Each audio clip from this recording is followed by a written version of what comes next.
Okay, hello everyone. Clarke Towson here. I'm the CEO of INTJ Billing. Today I'm going to show you one of the single most important pieces of physical evidence in the entire 7 Cullen Court special building overlay situation.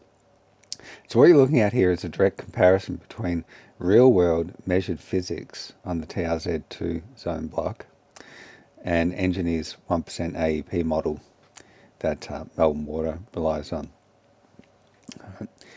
So, as you're about to see, the model predicts a flow path that is physically impossible under the laws of hydrodynamics and the Navier-Stokes equations. So let's go through this now. This is the curb, 150 millimeter curb, okay, and the curb runs all the way along the front of the TRZ2 zoned front block of 7 Cullen Court. So I measured the curb myself. You see it in this photo here. You can see from the tape measure, okay, that our height is 150 millimeters, and it's continuous across the entire verge. So the curb has never appeared in any Melbourne Water or Engeny model, obviously. Not in LiDAR, not in the DEM, not in flood mapping, not in the boundary conditions. Yeah, here it is. It forms a real physical barrier. Now, for Engeny's model to be correct, stormwater would need to. Remember, here's Engeny's model here. So if this was correct, all right, what would need to happen?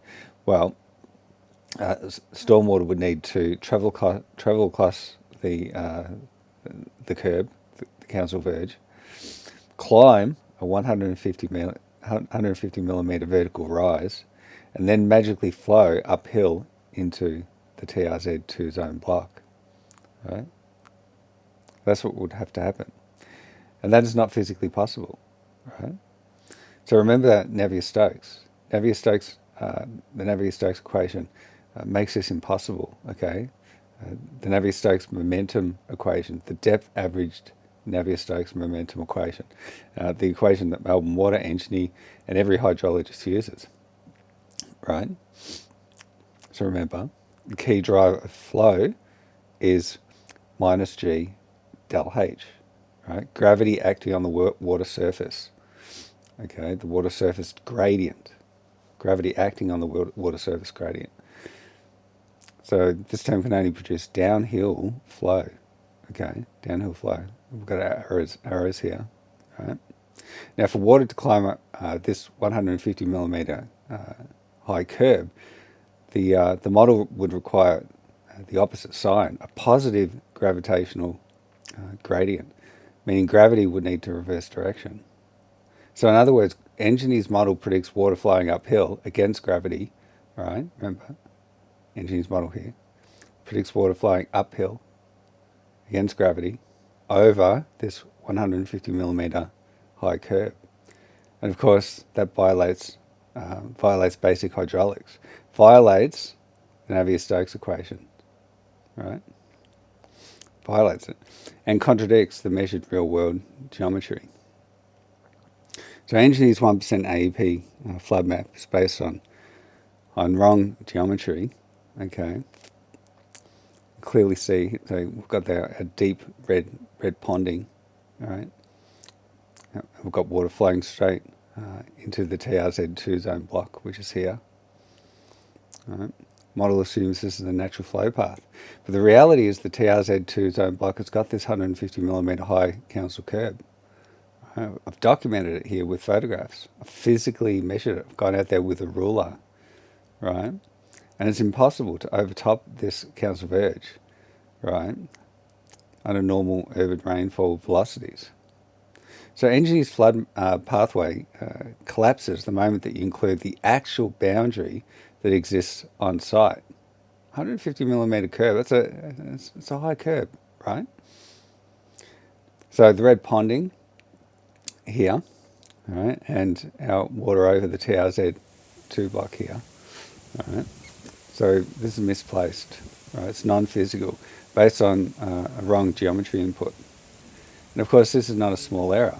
This overturns the entire basis for the SBO at 7 Cullen Court, right? And remember, it's not just our TRZ2 zone block. We've got our garage driveway here. And, we've got the 1 degree fall towards the road. And we've got the legal point of discharge here. And yet, Engeny's model still shows water travelling uphill. Right? So not small errors, okay? Not small errors. So, all right, let's bring it all together. All right, so we've got the 150 millimetre high council curb. We've got a clear physical barrier, okay? The Navier Stokes requirement that water must flow downhill. We've got Engeny's own map showing water apparently overtopping the curb and flowing uphill, okay, into a block that sits higher, okay, higher than the verge. All right. So remember, here's our Cullen Court bowl. Right. Got our curb here. TRZ2 zone block sits higher than it, right? Very important. So this combination makes the predicted flow path physically impossible. So it's a geometry error, it's a boundary condition failure, it's a non-physical hydraulic assumption, and a fundamental modelling breakdown. The real-world physics simply does not allow the 1% AEP map to be valid at 7 Cullen Court. So the consequences of this, the SBO must be reassessed.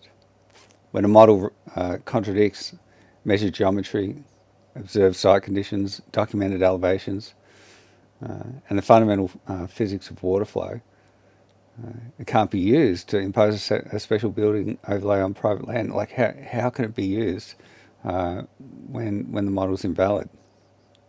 So this collage and the evidence behind it form one of the clearest, one of the strongest, and most irrefutable arguments that the SBO at 7 Cullen Court is not supported by reality. So the SBO needs to be reassessed, right? So if you're watching this video, if you're from Melbourne Water, Engeny, Hudson's Bay City Council, VITA, right? Just please, go over what I've done here. Look very closely at it, because I think the evidence is in, right? So, and it's not just 7 Cullen Court, right? I'd like to see consistent and accurate flood maps for all of Victoria, all right, that reflect real physics, real geometry, and real world accuracy. I mean, if Melbourne Water was incorrect and Engeny was incorrect for 7 Cullen Court, how many other properties out there across the state are affected by SBOs which don't reflect real physics and reality, right? Anyway, that's it for me. I'm Clarke Towson, CEO of INTJ Billing. Thanks for watching.